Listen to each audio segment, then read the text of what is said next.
Welcome to Grebel's Noon Hour Concert Series at Home for January 27th, 2021. My name is Karen Sunabaka, and I am an Associate Professor of Music here at Conrad Grebel University College at the University of Waterloo. I teach music theory and composition, and I am also the coordinator for Grebel's Noon Hour Concert Series at Home. Conrad Grebel University College is on the traditional territory of the Attawandaran, the Anishinaabe, and the Haudenosaunee peoples. Grebel is also on the Haldimand Tract, the land promised to the Six Nations that includes 10 kilometers on each side of the Grand River. I'm sure you've heard this many times before, especially if you're from the Waterloo region. However, I think it's important that we continue to think about what we can do to make things better for our Indigenous neighbors. I am a member of the Métis Nation of Manitoba, and although there is a history of racism, abuse, and mental illness in my own family, I come from a place of privilege, and I am working hard to recognize my own biases and blind spots. It is an uncomfortable time. There is a lot of work to do, but I think the best place to start is through building relationships with our neighbors, whomever they may be, and to try to get more comfortable with being uncomfortable. Before we get to our presentation today, I want to thank Stabler Insurance for their sponsorship support for our noon hour concerts. Stabler has been our insurance broker for over 35 years, and we're pleased to recognize their support for our noon hour concerts. I'm really excited to introduce the presentation we have for you today, which is actually a lecture recital. Annalein von Freiburg is a member of the Mennonite Song and Worship Committee and has spent the past 4 years helping to choose hymns for the New Voices Together hymnal. I had a chance to interview her on Zoom about her presentation, her relationship to Grebel, her work in the committee, and how she is doing during this COVID-19 pandemic. Today, she'll be introducing you to hymns by women composers chosen for the hymnal. She will be joined by her sister, Joanna von Freiburg. And now it's time to listen. It's great to have you here, Annalein. Welcome. Thank you. Good to be here. So you are no stranger to Grebel. So can you tell us how you continue to be connected and involved at Grebel? Absolutely. So my first kind of memories of Grebel are being a camper with Ontario Mennonite Music Camp.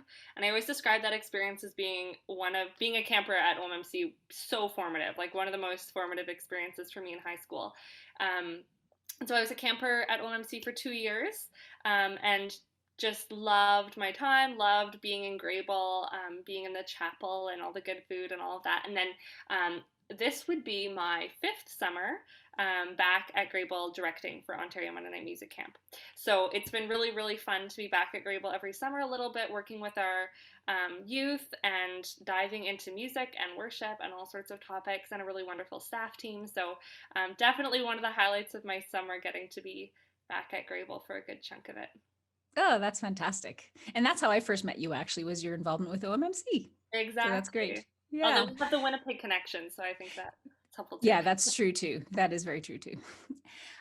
So how has COVID-19 affected your life at the moment, especially, but over the last sort of 6, 8, almost a year now, really? Yeah, that's wild. So in spring 2020, I was finishing up my master's in music in piano performance. And that was, I would say, those kind of early COVID weeks were the hardest for me. Performance, especially at that level, that is so hard to do online. And so we tried some Zoom lessons, and FaceTime, I think, is what we were using, and that was okay. But then ultimately, all of our recitals at the University of Ottawa were canceled, which was really hard. I was really pumped about my second year master's. I mean, it's kind of the culmination of 2 years of work, and it was all pieces by women, and I was so excited about it.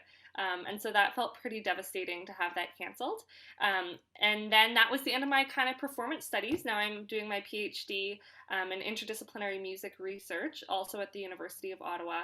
And so, I mean, the silver lining is that I think it is just so hard to be doing performance studies right now. And so I'm grateful to not be trying to do Zoom lessons or masked lessons or any of those kinds of things. It feels good not to have that kind of logistic aspect. And then other than that, my classes are online. We, especially, I mean, today it sounds like things are hard in Ontario right now, and so library access is restricted, which is really difficult. A lot of good books that I need are online, but not all of them. And so especially kind of preparing to go into comprehensive exams in the summer, just wanting to make sure there's enough access to resources, but I know everyone's working as hard as they can and we're getting there. So and then hymnal wise, I'm involved with Anabaptist Worship Network and the Voices Together Hymnal, which I imagine we'll talk about in a bit. And all of that has been online for a long time, and so it's weird not to be singing together in churches and communities, but we have been well versed in Zoom for the last couple of years with the Hymnal project, and so that kind of carries on the same. Oh, that's really interesting. And when that leads me into my next question. So I asked you to present this concert because of your involvement with the Voices Together hymnal. So can you tell us more about that and then how you were involved? Absolutely. So the Voices Together hymnal is a project that was taken on, blessed by the denominations MC Canada, or Mennonite Church Canada, and Mennonite Church USA. And then it was published through Menno Media, which is a binational Mennonite publisher. And so all of those groups work together to put together a volunteer committee and a general manager editor for the project. And so I was on that committee, and we've been working on it since 2016, 4 years, and we finally have our product in real life. I actually have one here. Let me pull it out. And I think you guys have them at Grebel too. So we have our voices together. Cool. It's very exciting to be able to hold them.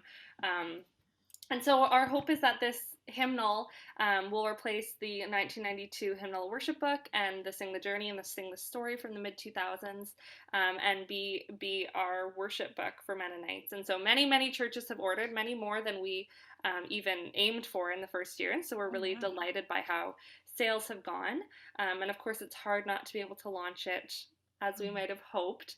But it's been really fun to do lots of virtual events and online launches. And so hopefully people are starting to figure out how to adopt it. So yes, that is what Voices Together is. Yeah, fantastic. That's amazing. So then can you describe what you've decided to present for this performance that you recorded for the Noon Hour concert series at home? Absolutely. So one of the ways that I was involved in the Voices Together project was was involved in the Tune and Accompaniment Committee, which is looking at hymn tunes and who's writing our tunes and how we arrange them on the page and what our scoring is. Breakdown of voice parts, changing keys, all of those kinds of things.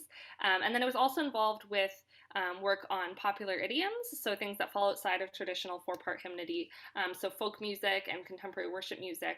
And in both of those roles, I noticed, as did others, it wasn't just me, noticed a lack of female contributors, especially female composers, and also with female text writers.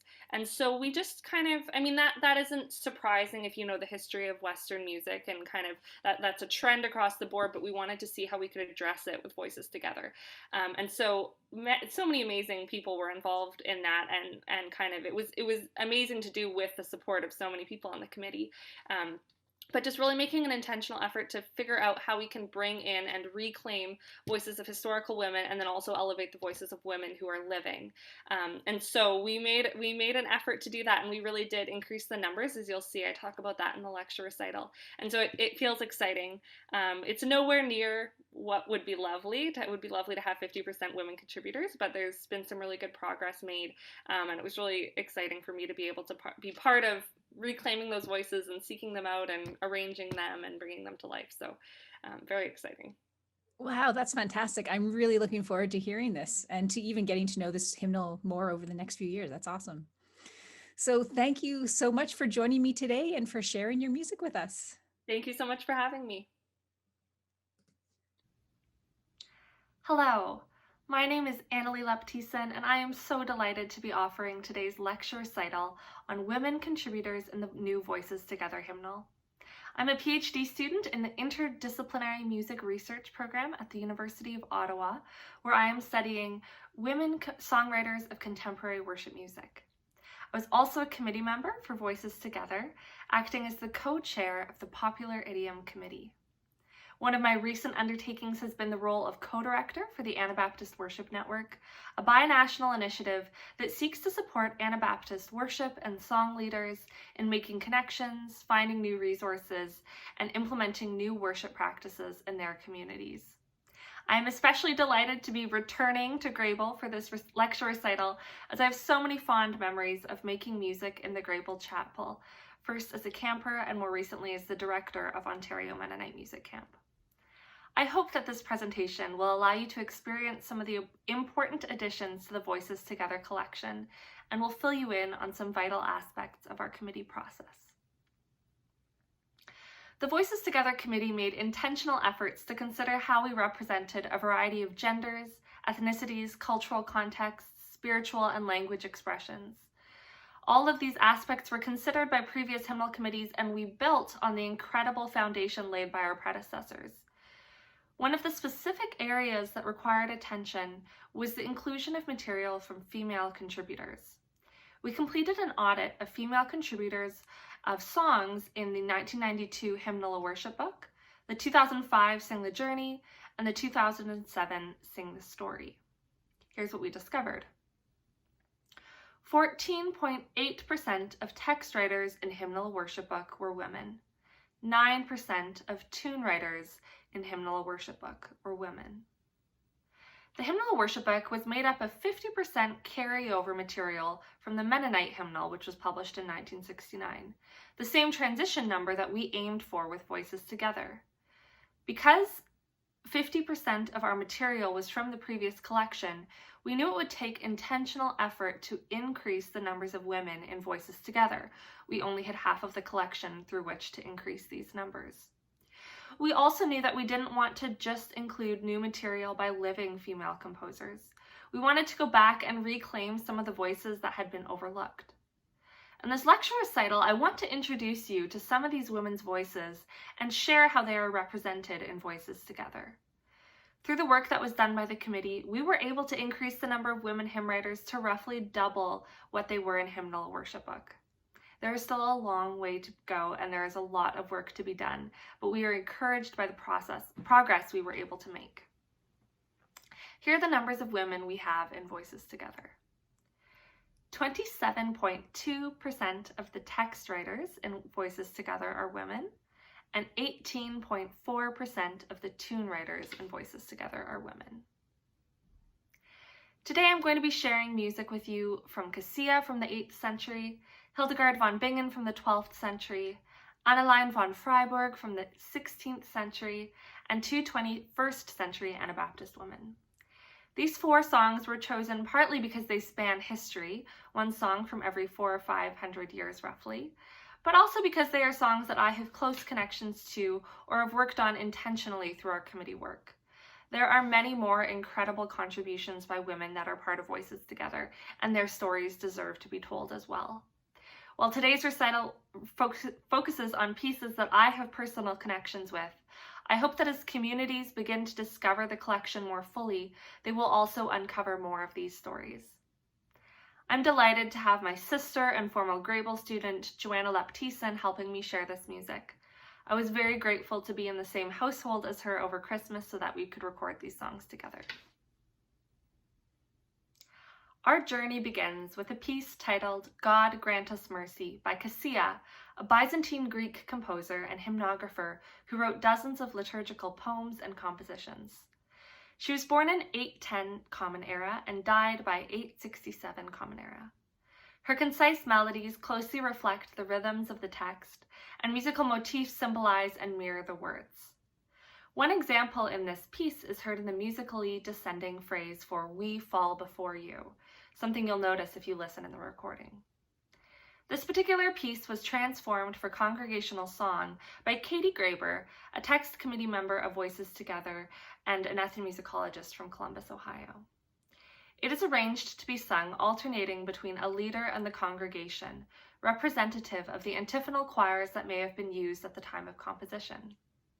Since I was working with a solo singer for this recital, she sings both the congregation and leader parts. Possible instrumental accompaniment is notated in the accompaniment book of Voices Together and represented in the piano part that can emulate a lute.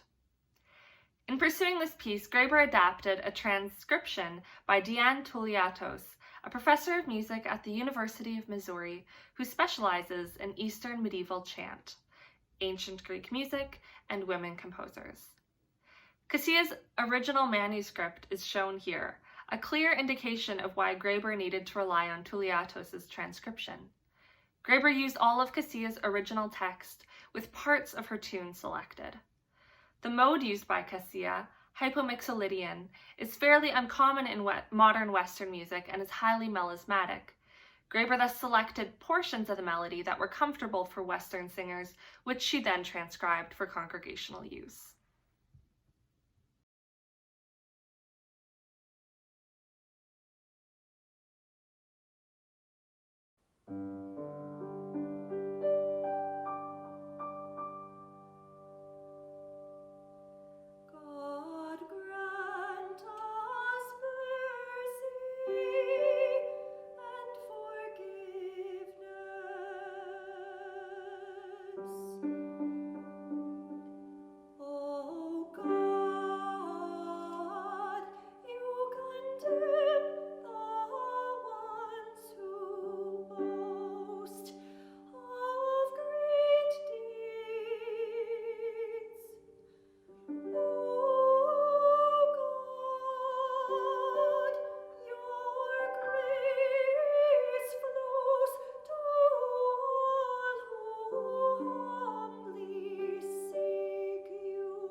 The next piece, O Holy Spirit, Root of Life, is based on text written by Hildegard von Bingen, a 12th century composer, mystic, preacher, and philosopher, among other roles. She was born in 1098 Common Era and died in 1179 Common Era. She was part of a German Benedictine abbey and is known for her prophecies and miracles. Hildegard von Bingen wrote poetry and music, and her compositions were collected already during her lifetime. Her music alternates between syllabic and melismatic styles and is characterized by a small number of melodic patterns. Unusual for a woman, she preached frequently and was known as a spiritual mother and teacher for nuns. Hildegard von Bingen's work was represented in Hymnal, a worship book, and is represented in several different texts and tunes in Voices Together. In the late 1980s, when the last hymnal committee was finalizing Hymnal, a worship book, von Bingen's writings were given to Jean Jansen, an Anabaptist poet who has written many influential hymn texts for Mennonites. Jansen was tasked with adapting von Bingen's writings for congregational use, a request made by the committee in order to bring in more voices of historical women. Jansen wrote to me that not only were the writings, quote, inspirations for texts, but they enriched my soul in ways which entered not only my poetry writing, but changed me as a person, end quote. O Holy Spirit, Root of Life was considered in our Voices Together process as a text alone in need of a tune. This was one of about a dozen texts that was circulated to Anabaptist composers who were invited to contribute a tune for consideration. The Tune and Accompaniment Committee received many incredible submissions from this process and ranked them for inclusion. I was so intrigued by Jansen's setting of von Bingen's writing that I began to consider how I might compose a tune for it, and I submitted a tune to be part of the ranking process. What immediately struck me was that throughout the history of Christianity, including in von Bingen's lifetime, the Church has silenced the voices of women in corporate prayer. I took this one step further in writing a tune that invites the participation of tenors and basses through a hummed drone, but prioritizes the voices of sopranos and altos as the ones who are singing the prayer. Joanna and I will sing the soprano and alto parts of this piece now, but on the page, a written drone is included for the tenors and basses. I will represent the drone and the piano.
Our next piece, Everlasting God, On You I Call, is based on the writings of Annalein von Freiburg, a 16th century Anabaptist martyr. Her original text is found in the Ausbund, the oldest Anabaptist hymnal, made up of texts written by Anabaptists imprisoned because of their faith between 1535 and 1540. While the Ausbund is still used in some communities, many of the texts have been out of use for centuries. Some texts from the Ausbund are represented in previous Mennonite collections, and some are in Voices Together. In 2005, Ken Nafziger, music editor for the 1992 hymnal, wrote in the Conrad Grebel review, quote, "I found myself wondering if it's time, perhaps already overdue, that someone, a poet, theologian, revisit some of these texts and adapt them for modern usage. Our congregational song would be enriched by having available some of these themes that are as unique in modern Christianity as they were when the book first appeared. Perhaps in the garb of music from the time of the Ausbund or a newer musical attire, we could continue to give voice to those life-giving, beautiful Christian songs that sustained prisoners and set them free." The hymn Everlasting God, On You I Call is an example of the way that one of these hymn texts has been given new life. Susan Naustengler rewrote the hymn to be more suitable for congregational use today by reducing the number of verses and updating the language. The words are based off of the writings of Annalein von Freiburg, Anabaptist martyr. She was 17 when she was imprisoned, drowned, and then her body was burned. She is listed in the Martyr's Mirror. Her text, included in the Ausbund, was originally 13 stanzas and reveals that while she doubts herself, she never doubts in the faithfulness of God.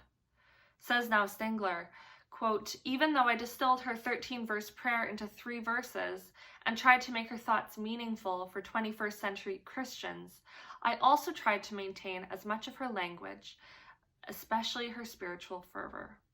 End quote.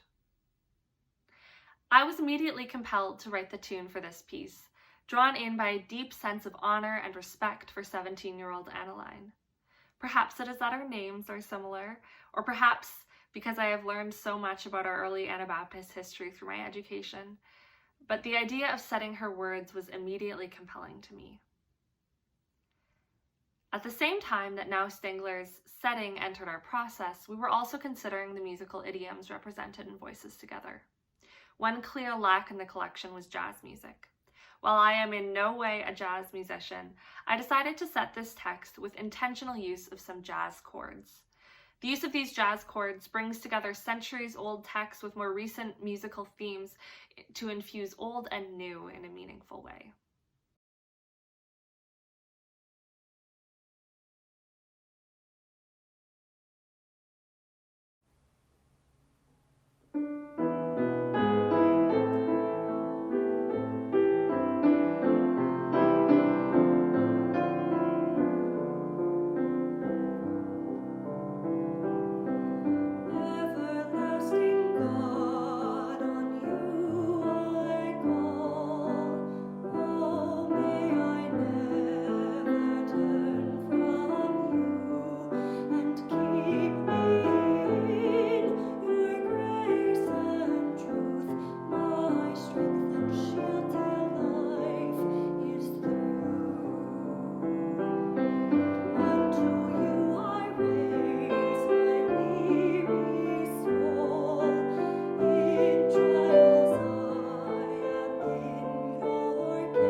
The final piece I want to share with you today is titled Still My Soul, the tune written by Kitchener-Waterloo local musician Charlene Nafziger and the text by Katie Grebel. The Voices Together submissions process was open to anyone. Composers, text writers, and worship resource creators were invited to submit their pieces through an online submission portal. Our submissions portal was primarily made up of unpublished materials, meaning that much of it required additional editing. One of the ways we tried to bring in more female composers was by going back through the submissions portal and looking for submissions by women that, with a bit of editing and revising, could make an excellent addition to our collection. Noticing that women text writers were better represented than tune writers, I went through the submissions portal to see specifically what tunes by Anabaptist women could be given another look. A few excellent tunes emerged from this process, some of which are now in Voices Together. One of the tunes that came up wasn't immediately usable as it was a standalone tune in an unusual meter, but text writer Katie Grebel wrote a unique text to accompany Charlene Nafziger's powerful melody. When we pulled the song out of the submissions portal, Grebel immediately had a vision for what kind of text could accompany the melody, noting that the rocking motion of the accompaniment has a soothing feeling, but that the building melody brings to mind how our thoughts can spin into anxiety. This prayer acknowledges these competing feelings, fears and worries alongside God's peace and rest. This piece completes our historical tour, bringing contemporary Anabaptist voices to the discussion.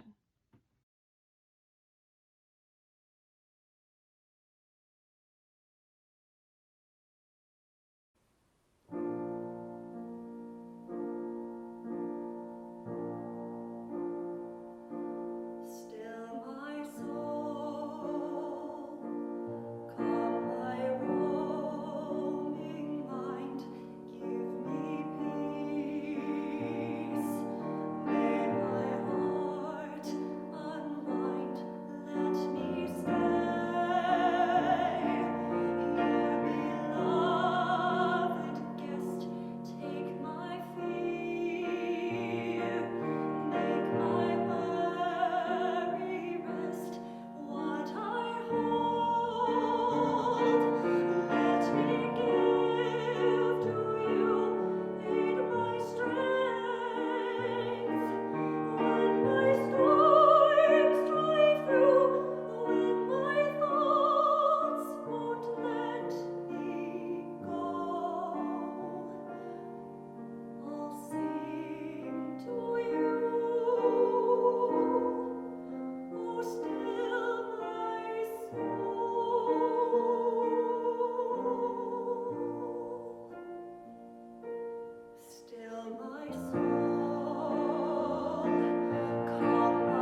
hope that this recital has introduced or reintroduced you to some of the incredible women represented in Voices Together. We are so honored to be able to tell their stories and share their songs through this collection, and I hope the communities that encounter these works will be inspired by the voices of women who have always been writing and singing, whether we knew it or not. Thank you.